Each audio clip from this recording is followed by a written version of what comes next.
Bible గ్రంథంలో మనుషులు దేవుని గురించి ఎన్నో పాటలు రాశారు, అద్భుతమైన గీతాలు. ఈరోజు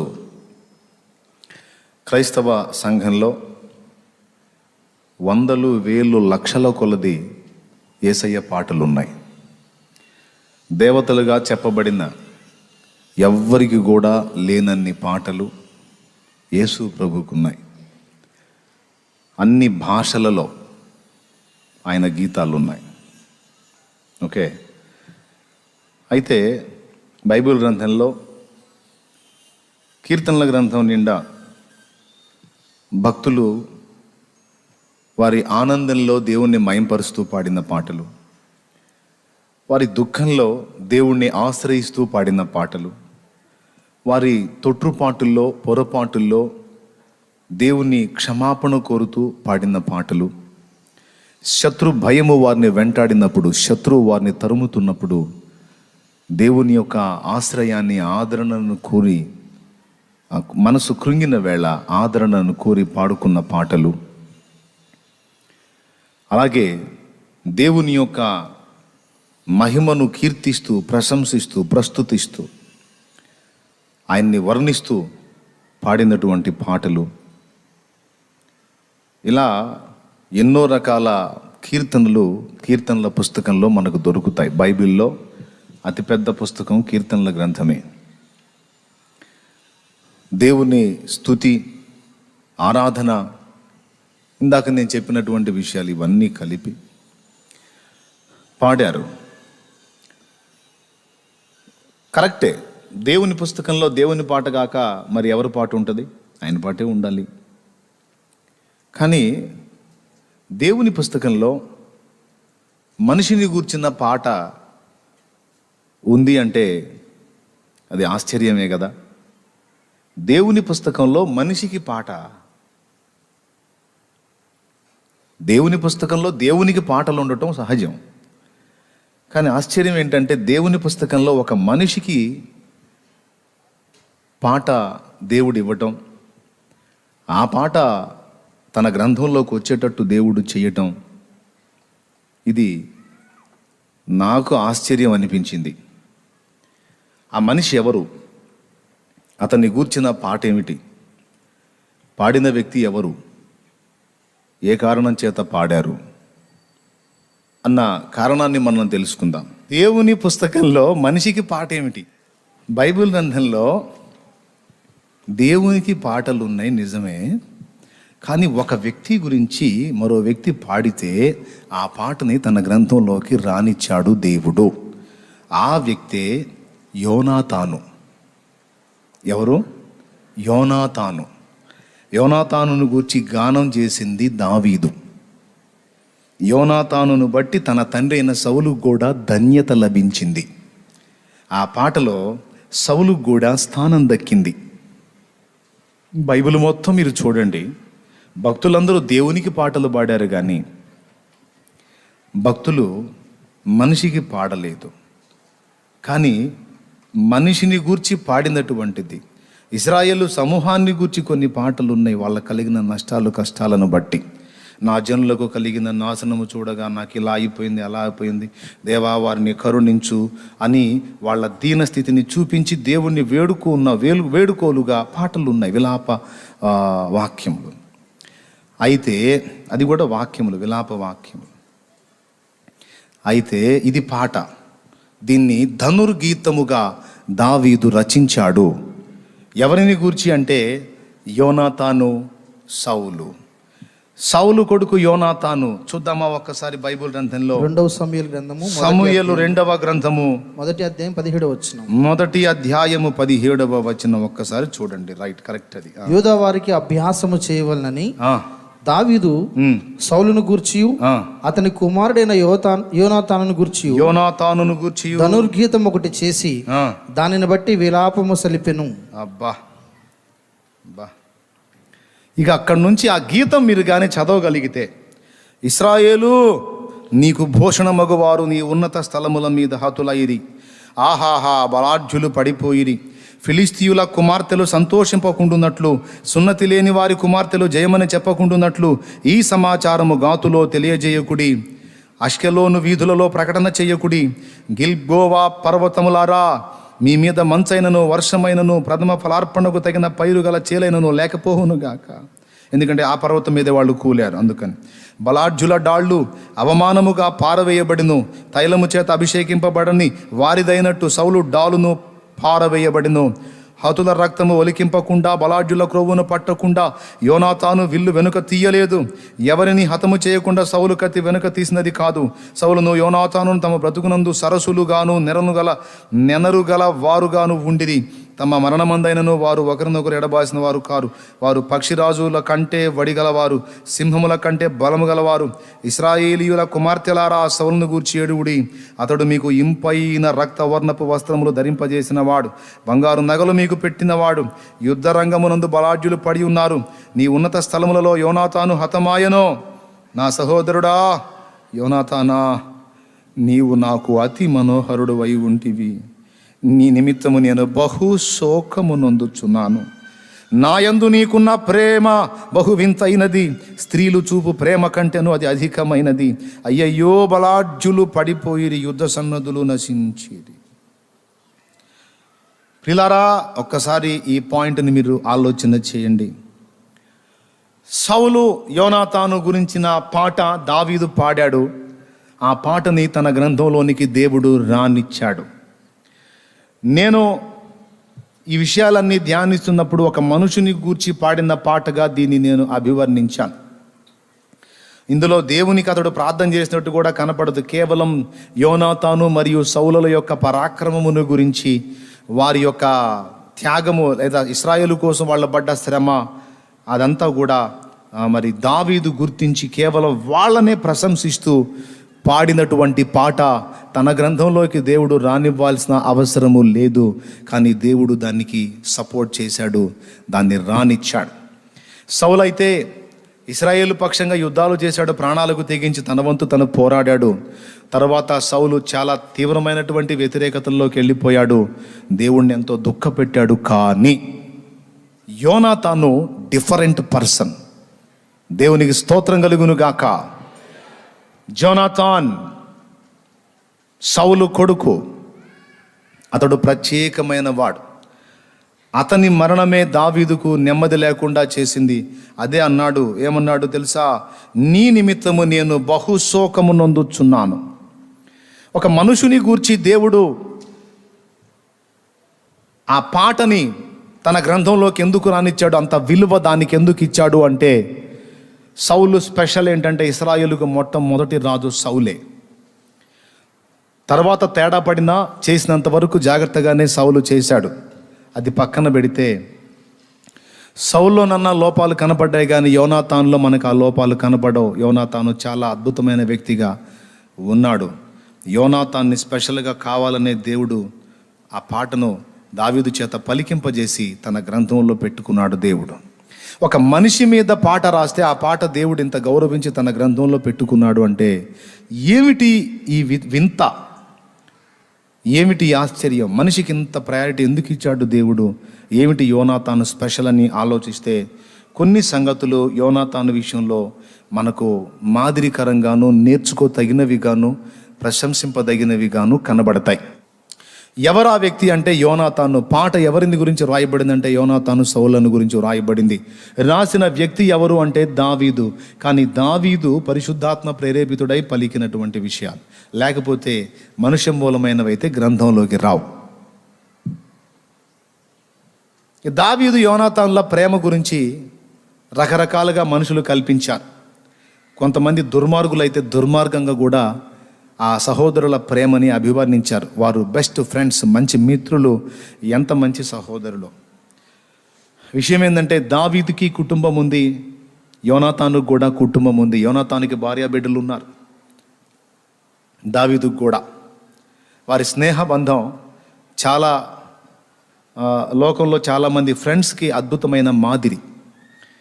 విషయం చెప్తాను. యోనాతాను ఎందుకు దేవుడు అంత ఘనపరిచాడు, అంత ప్రత్యేకమైన గుర్తింపు ఘనతని యోనాతానుకు దేవుడు ఎందుకు ఇచ్చాడు అనే విషయాన్ని మనం ఈ కోణంలో ఆలోచించుకుంటే, యోనాతాన్ దగ్గర కొన్ని ముఖ్య విషయాలు మనం నేర్చుకోదగ్గ కొలతలు కొన్ని కనపడితే వాటిలో ఒకటేమిటంటే న్యాయ ప్రవర్తన. యోనాతాన్లో న్యాయ ప్రవర్తనని నేను గుర్తించానండి. ఎందుకంటే గొల్యాతు మీదికి యుద్ధానికి వెళ్ళడానికి 40 రోజులు ఎవడూ సాహసం చేయలే. ఫిలిస్తీయుల సమూహం, సైన్య సమూహం వచ్చి ఆ పక్క నిలబడింది, ఈ పక్క ఇశ్రాయేలు సైన్యం నిలబడింది. ఆ ఫిలిస్తీయుల సమూహంలోంచి ముందుకు వచ్చి గొల్యాతు, మీరందరూ మేమందరం కలిసి కొట్టుకోవటం కాదు, ఇదిగో మా వైపు నుంచి నేను ఒకడిని వచ్చాను, మీ వైపు నుంచి ఒకడిని పంపించండి, మేము కలబడతాం, మేము కొట్టుకుంటాం, మేము యుద్ధం చేసుకుంటాం.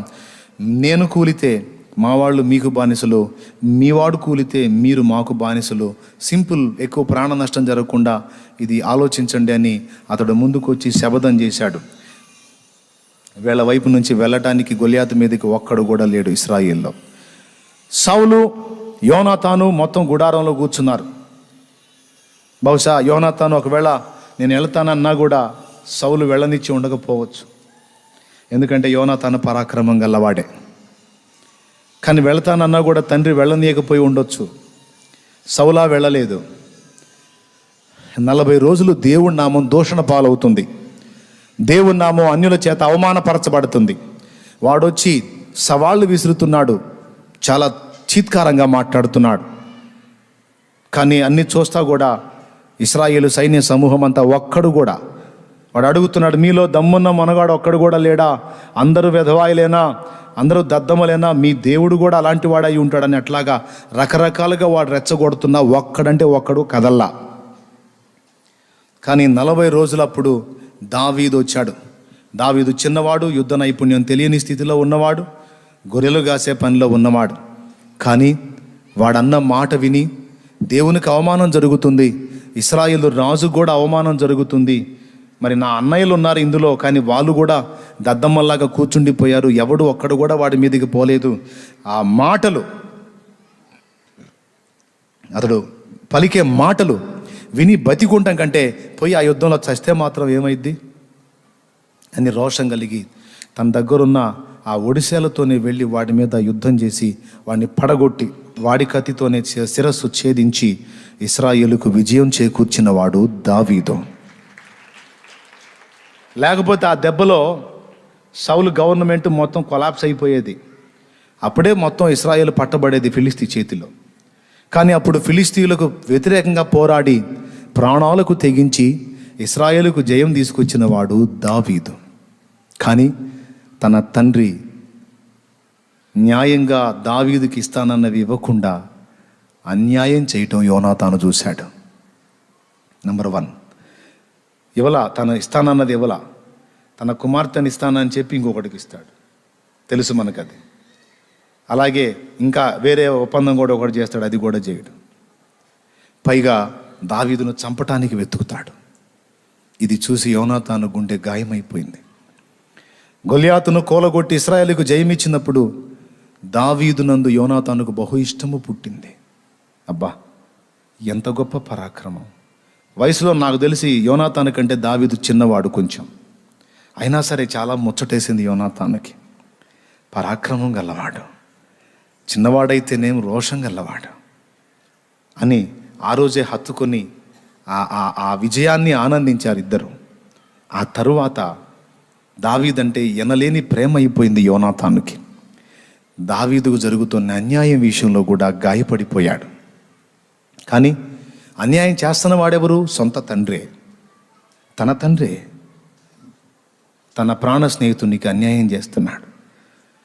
అందరికీ జయం తీసుకొచ్చినటువంటి దావీదుకి అన్యాయం చేసి ఇస్తానన్నవి ఇవ్వకుండా అతని ప్రాణాన్ని తీయటానికి వెతుకుతున్నాడని గాయపడిపోయాడు. గాయపడిపోయి ఎవరి పక్షం వహించాడో తెలుసా? సొంత తండ్రి అని కూడా లక్ష్య పెట్టకుండా న్యాయం పక్షాన నిలబడ్డాడు యోనాతాను. ఎవరి పక్షాన నిలబడ్డాడు? న్యాయం పక్షాన నిలబడ్డాడు. అది క్వాలిటీ నెంబర్ 1 యోనాతాన్లో. రెండవది, న్యాయం ఎటుంటే దేవుడు అటుంటాడు. దేవుడు ఎవరి పక్షమో యోనాతాను అతని పక్షమే. ఎందుకో తెలుసా? దావీదుకి దేవుడు తోడై ఉన్నాడని యోనాతాను గుర్తుపట్టాడు. ప్రత్యక్షత కలిగినోడు. తన తండ్రికి దేవుడు తోడై లేడనే సంగతి అర్థమైపోయింది యోనాతానుకి. ఎందుకంటే తన తండ్రి చేతగానిది ఈ బాలుడు చేశాడు అంటే యెహోవా అతనికి తోడై ఉండకపోతే ఆ విజయం సాధ్యం కాదు. సో ఒకడు ఇంత కార్యాన్ని సాధించాడు, ఒక బాలుడు ఇంత విజయాన్ని సాధించగలిగాడంటే అదేదో మనుషుల రీత్యా కలిగింది కాదు. యెహోవా అతనికి తోడై ఉంటేనే కానీ అది సాధ్యం కాలేదని గుర్తుపట్టాడు. ప్రత్యక్షత కలిగినోడు. న్యాయ ప్రవర్తన, ప్రత్యక్షత గల మనస్సు. అంతేకాదు దేవుడు ఎవరి పక్షమో యోనాతాను ఆ పక్షమే తీసుకున్నాడు. తెలుసు తన తండ్రికి తను శత్రువు అవుతాడని. తెలుసు అవసరమైతే తన తండ్రి రాజు గనుక తనను చంపిస్తాడని. తెలుసు తన తండ్రి పక్కనే కూర్చొని టేబుల్ మీద అన్నం తినాల్సిన పరిస్థితి రోజు యోనాతానుకుంది. ఆ తినేటప్పుడు ఈటితో ఏ క్షణానైనా నన్ను పొడిచి గోడకు కొట్టి చంపొచ్చు అని కూడా తెలుసు. అయినా సరే తండ్రి చేత ద్వేషించబడ్డా, చంపబడ్డా దానికి నేను సిద్ధమే. కానీ దేవుడు ఎవరి పక్షమున ఉన్నాడో, దేవుడు ఎవరికి తోడై ఉన్నాడో నేను వారి పక్షమే వహిస్తాను. కానీ నా వారై ఉన్నందున, నాదై ఉన్నందున, నా తండ్రి ఉన్నందున నేను ఏదని పక్షం వహించను. నా తండ్రి ఉన్నందున నేను వహిస్తానంటానికి మెత్తబడను. తమ్ముడు తనవాడైనా ధర్మం చెప్పాలన్నట్టు న్యాయం తప్పి నడిచేవాడు కన్న తండ్రి అయినా సరే వాడిని విసర్జించడానికి నేను సిద్ధంగా ఉన్నాను. దేవుడు వదిలేసిన వానితో నేను నడవను. దేవుడు వదిలేసిన వానితో నేను నడవను.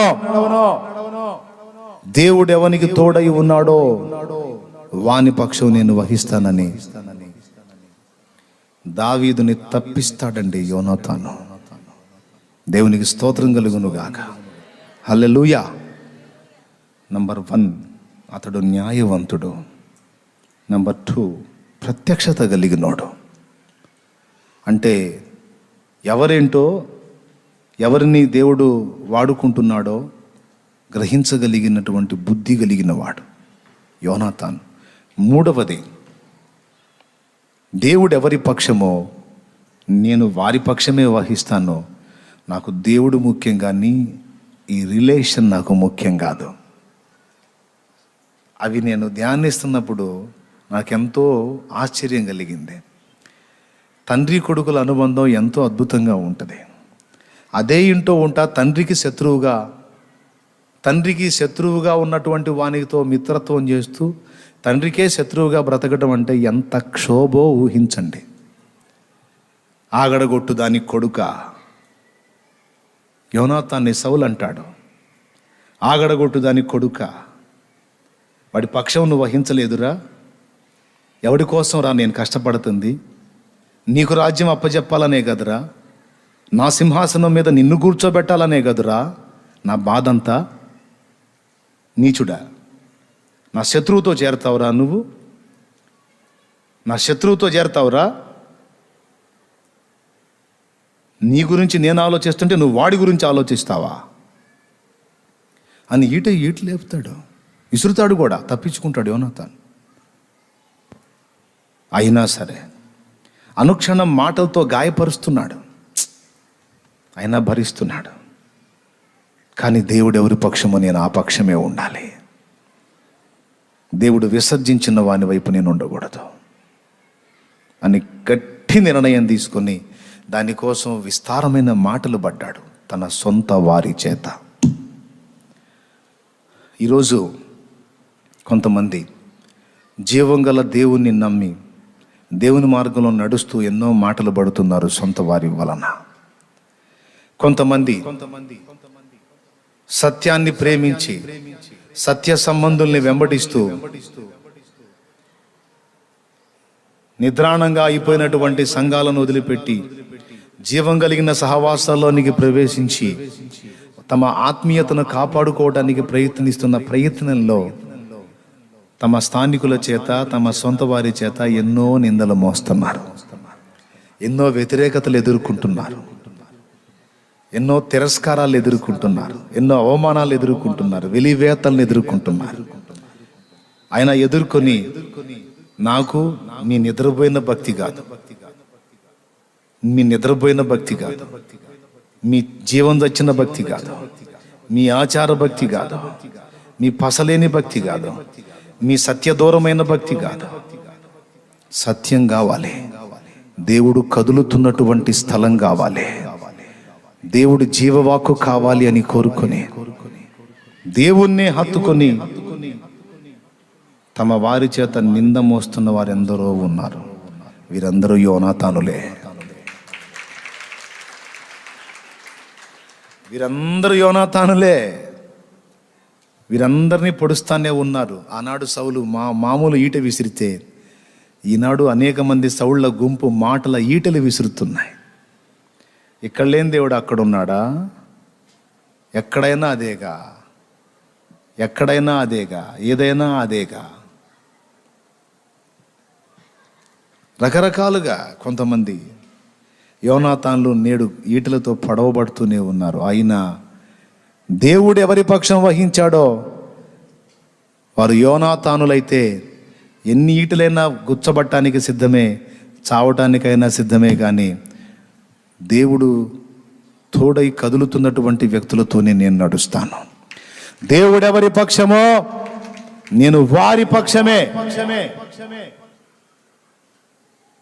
దేవుడు ఉండని సహవాసంలో నేను ఉండను, దేవుని జీవం కనబడని సహవాసంలో నేను ఉండను. అవసరమైతే దేవుడు కదులుతున్న సహవాసంలో జీవం పొంది ఈ సహవాసంలో ఆ జీవాన్ని వెలిగించడానికి కృషి చేస్తాను. అంతేగాని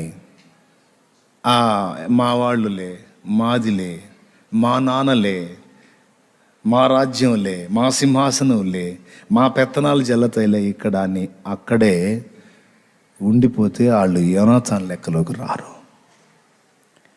నేను ఇక్కడికి రమ్మని చెప్పట్లా. హలో, కొంతమంది ముదుళ్ళు ఉంటారు, ఆహా సూపర్ చెప్తున్నాడుగా అని అది కూడా అంచనా వేస్తా. ఇక్కడ అని కాదు, ఎక్కడ అని కాదు, ఎక్కడ దేవుడు కదులుతున్నాడో అక్కడ, ఎక్కడ సత్యం ఉందో అక్కడ, ఎక్కడ దేవుని జీవం ప్రవహిస్తుందో అక్కడ, అక్కడ ఎవరి పక్షాన దేవుడు నిలిచాడో అక్కడ అది గుర్తుపట్టడానికి యోనాతానుకున్న ప్రత్యక్షత నీకుండాలి. న్యాయముగా ఆలోచించే మైండ్ నీకుండాలి. మూడవది, దేవుడు ఎవరి పక్షమో నేను కూడా వారి పక్షమే.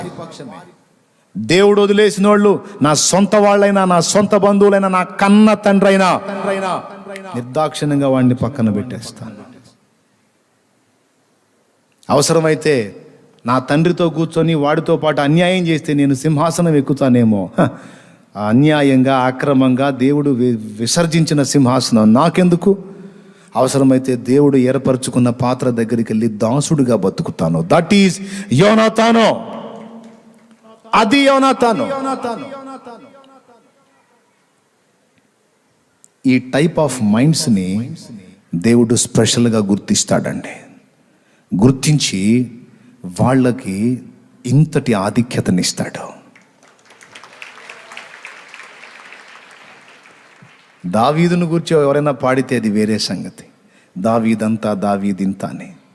ఎందుకో తెలుసా? దావీదు దేవుని చిత్తానుసారమైన మనస్సు గలవాడు. దావీదు దీర్ఘదర్శి. దావీదు యుద్ధ వీరుడయ్యాడు. దావీదు పరాక్రమము గల నాయకుడు. దావీదు కీర్తనాకారుడు. ఏమండి, ఎన్నో చెప్పొచ్చు. దావీదు ప్రవక్త. ఇన్ని కొలతలు కలిగిన దావీదు ఒక రాజు కొడుకైన యోనాతాను గురించి ఏడ్చి ప్రలాపించి, యోనాతానా నా సహోదరుడా, అయ్యో అయ్యో అని అంగలార్చాడంటే ఆ భక్తుని గుండెల్లో ఎంత స్థానం సంపాదించాడు యోనాతాను. అతని నీతి ప్రవర్తన, న్యాయ ప్రవర్తన, దేవుని పక్షం వహించి ఆ నేపథ్యంలో చావటానికి కూడా తన్ను తాను సిద్ధపరచుకున్నాడు.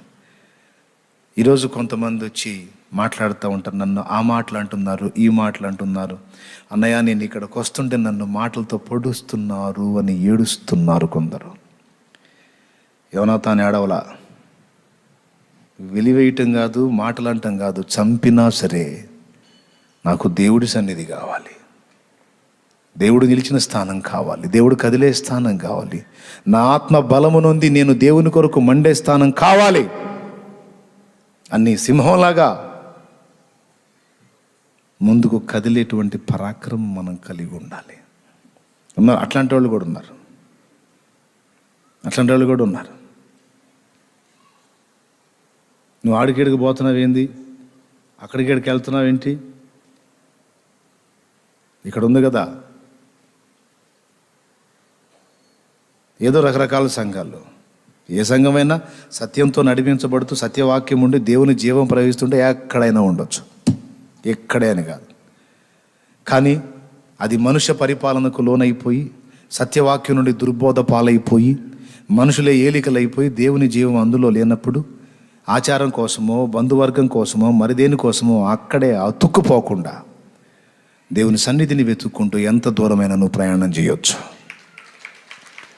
దానికి మార్కులు పడతాయి నీకు. ఈ కీలకమైన విషయం చెప్పడానికి నేను సంతోషిస్తున్నాను.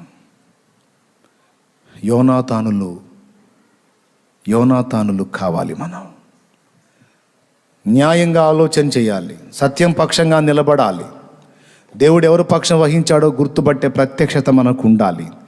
ఇవి గ్రహించుకొని అవసరమైతే సమస్తాన్ని సొంత వారిని సైతం పక్కన పెట్టగలిగే దమ్ము ధైర్యం వహించాలి.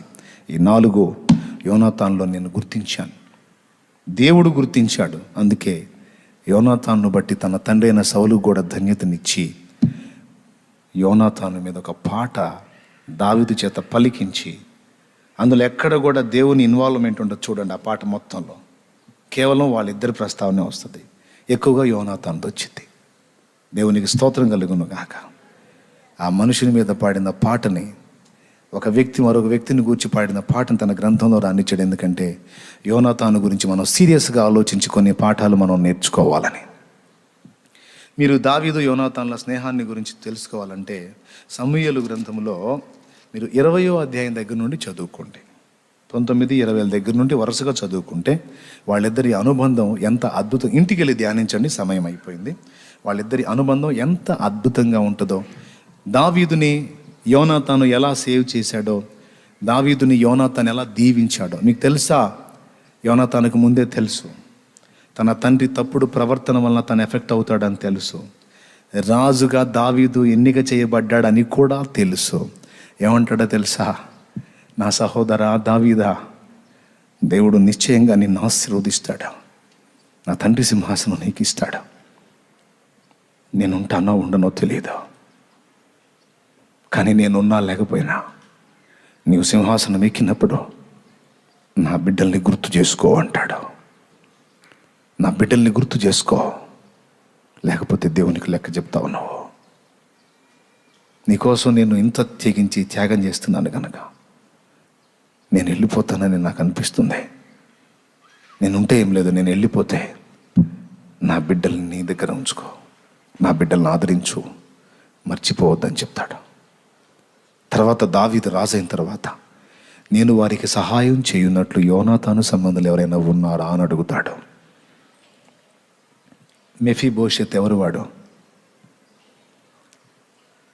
యోనాతాను కుమారులలో ఒకడు మెఫీబోషెత్. అతను అవిటివాడు. యోనాతాను బట్టి కృతజ్ఞతా బుద్ధి కలిగి అవిటివాడు బలహీనుడైన మెఫీబోషెతుని, అంటే యోనాతాను సంబంధిని, తన బల్ల దగ్గర కూర్చొని ఆహారం తినే అవకాశం దావీదు అతనికి కల్పిస్తాడు. దేవునికి స్తోత్రం కలుగును గాక. చాలా అద్భుతంగా ఉంటుంది వాళ్ళిద్దరి అనుబంధంతో జరిగేటువంటి వ్యవహారం, సంభాషణ అంతా కూడా చాలా సుందరంగా ఉంటుంది. తప్పకుండా చదవండి. యోనాతాను విషయంలో ఒక ఆత్మీయుడు కనపడతాడనమాట. పరిశుద్ధాత్మ ఎవని మీద ఆనందపడుతున్నాడో, ఆ పరిశుద్ధాత్మ ఎవని యందు ఆనందిస్తున్నాడో ఆ వ్యక్తుల యందు ఆనందించే మనసు కలిగిన వాడు యోనాతాను. మీకు చాలా విషయాలు బయటకు వస్తాయి, మీరు కూడా తవ్వండి, బోల్డ్ అనే సంగతులు భక్తుల జీవితాల్లోంచి మనకు వెదజల్లబడతాయి. ఓకే, కాబట్టి ఈ పాట యోనాతాను గురించి రాయబడింది. ఎందుకు అంటే యోనాతాను స్పెషల్ ఏంటంటే దేవుడు ఎవరి పక్షంలో ఉంటే యోనాతాను వారి పక్షం. యోనాతాను న్యాయ ప్రవర్తన కలిగినవాడు. దేవునికి ఈ లక్షణాలు అంటే చాలా ఇష్టం అండి. న్యాయంగా ఆలోచించేవాడంటే దేవుడికి చాలా ఇష్టం. మనం నిజంగా దేవునికి ఇష్టం కావాలంటే ఒక విశ్వాసం ఉంచడం మాత్రమే కాదు, న్యాయ ప్రవర్తన కూడా కలిగి ఉండాలి. ప్రతి విషయంలోనూ మనం న్యాయంగా ఆలోచించడం, న్యాయంగా మాట్లాడటం, న్యాయంగా ప్రవర్తించటం మనం చేయాలి. నేను ఇందాక కొన్ని హెచ్చరికలు చేస్తూ కూడా ఆలోచిస్తున్నా, మళ్ళా నేను పలికే మాటలో అన్యాయం ఎక్కడన్నా ఉందా అని. ఉండరాదు. ఎక్కడ ఉండకుండా నేను జాగ్రత్త పడుతున్నాను. మీరు కూడా అలాగే న్యాయ ప్రవర్తన కనపరచండి. అది నీ కుటుంబ జీవితంలో కావచ్చు, సంఘ జీవితంలో కావచ్చు, సమాజంలో కావచ్చు, సాటి వ్యక్తుల విషయంలో కావచ్చు, న్యాయమైన ప్రవర్తన కలిగి ఉన్నవాడు దేవునికి ఎంతో ఇష్టడైపోతాడండి. 2, మూడవది ప్రేమలో కపటం ఉండకూడదు. యోనాతాను దావీదు దగ్గరకు వచ్చి దావీదును దొవ్వటం, సౌలు దగ్గరికి పోయి సౌలును దొవ్వటం చేయలా. దావీదు దగ్గరకు వచ్చి దావీదును దొవ్వటం, సౌలు దగ్గరికి పోయి సౌలును దొవ్వటం చేయలా. దావీదు దగ్గరికి వెళ్ళి నువ్వు గొప్పోడివి, నువ్వు అలా ఇలా అని మళ్ళా సౌలు దగ్గరికి పోయి నిజమే నాన్న ఆ దావీదు తేడా అనలా. యథార్థవంతుడు. దావీదుతో ఏ మాట అయితే పలికాడో అదే మాట దావీదుకి సపోర్ట్ చేశాడు. ఎక్కడ? సౌలు దగ్గర. నానా నువ్వు దావీదును నిష్కారణంగా ద్వేషిస్తున్నావు. చూడండి, ఆ ఒక్క మాట చదివి ముగించేద్దాం మనం. 1 సమూయేలు 19:4. అది 1 సమూయేలు 19:4. త్వరగా చదివేనా. యోనాతాను తన తండ్రి అయిన సౌలుతో దావీదును గురించి దయగా మాట్లాడి, నీ సేవకుడైన దావీదు నీ విషయంలో ఏ తప్పిదము చేసిన వాడు కాక బహుమేలు చేసిన గనుక రాజా, నీవు అతని విషయంలో ఏ పాపము చేయకుందువు గాక. అతడు ప్రాణమునకు తెగించి అద్దుగో దావీదు గొప్పతనాన్ని గురించి మాట్లాడాడు. కొంతమంది నా దగ్గరకు వచ్చి నా భజన ఇంకొకళ్ళ దగ్గరికి పోయి వాళ్ళు ఏదన్నా నన్ను తిడితే నిజమే. నా దగ్గరకు వచ్చిన షాలేం రాజు బ్రదర్ నువ్వు నిజంగా అసలు అట్లా ఇట్లా, మళ్ళీ అవతలికి వెళ్ళిన తర్వాత ఎవరో ఉంటారు వాళ్ళు ఏదన్నా నా మీద 4 రాళ్ళు ఎంగినే నిజమే, అది కూడా తేడా అతని దగ్గర, అది ఉంది అతని దగ్గర, ఇది ఉంది అతని దగ్గర, నిజమే నాకు కూడా చాలాసార్లు బాధ వేసింది అని. ఇక్కడేమో ఒక భజన, అక్కడికి వెళ్ళి నలుగురితో కలిసి మళ్ళీ వాళ్ళతో ఇంకొక భజన. ఇది యోనాతాను మైండ్ కాదు.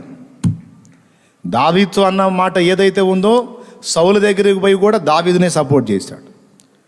బుద్ధి తక్కువడా, నువ్వు దావీదు మీద ద్వేషం పెంచుకున్నావు, నువ్వు దద్దమవి గుడారంలో కూర్చుంటే చావుకు తెగబడిపోయి మనకు జయం తీసుకొచ్చింది దావీదు కదా, న్యాయంగా దావీదు సింహాసనం మీద కూర్చోవలసినంత అర్హత కలిగిన వాడు, నువ్వు నిష్కారణంగా అతన్ని ద్వేషిస్తున్నావు. ఈ మనసు చూస్తాడు, న్యాయంగా ఆలోచించటం, భక్తుల పక్షంగా యథార్థంగా మాట్లాడటం. భక్తుల ముందుకు పోయి భజన చేయటమనో తర్వాత వేరే దగ్గరకు వచ్చి నిజంగా వాళ్ళు తేడానే అని చెప్పడం కాదో. నా మనసులో ఏదైతే ఉందో భక్తుల విషయంలో బాహాటంగా అదే మాట్లాడతాను. లోపం ఏదైనా కనపడితే ఫలానా విషయంలో లోపం ఉందనే చెప్తాను. అలా చెప్పడానికి, అలా ఉండటానికే నన్ను నేను సాధన చేసుకుంటున్నాను. మీరందరూ దీన్ని ఏముంది అని వదిలేయొద్దు, కీలకంగా తీసుకొని సాధన చేయండి. మనిషి ముందు ఒక మాట, వాళ్ళు ఏం చెప్పడం, వాడి వ్యతిరేకులు ఉన్న దగ్గర వాళ్ళకు అనుకూలమైన మాట మాట్లాడేది యథార్థత కాదు. ఏదైనా లోపం ఉంది ఇతరులు అనిపించిన వాడిని అడిగి తెలుసుకో, క్లారిటీ పొందుకో. అంతేగాని ఇక్కడ దగ్గర వచ్చినప్పుడు అబ్బో నువ్వు గొప్పోడు అంటాం, మళ్ళీ వ్యతిరేకుల దగ్గరికి పోయి నిజంగా అతను కొంచెం తేడానే అంటాం.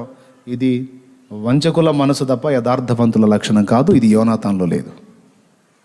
ఎక్కడైనా ఒకే మాట, న్యాయ ప్రవర్తన, యథార్థత, దేవుని సంబంధులు ఎవరో గుర్తుపట్టే ప్రత్యక్షత గల మైండ్, మనస్సు. 4వది దేవుడు ఎవరి పక్షమో నేను వారి పక్షంలోనే ఉండాలనే స్థిర తీర్మానం. ఆ నేపథ్యంలో సొంత వారి చేత కూడా అవసరమైతే ద్వేషమే కాదు చంపబడటానికి కూడా రెడీ అనే తీర్మానం. ఇవన్నీ కూడా యోనాతాన్లో నేను గుర్తించాను, మీకు బోధించాను. కాబట్టి మీరు కూడా దేవుని ఎదుట ఈ ప్రవర్తన గలవారై ఉన్నట్లయితే ఆయన మనసులో మీ చోటు స్థిరపడిపోతుందని నేను అంటున్నాను. దేవుడు ఆ కృప మనందరికీ దయచేయునుగాక.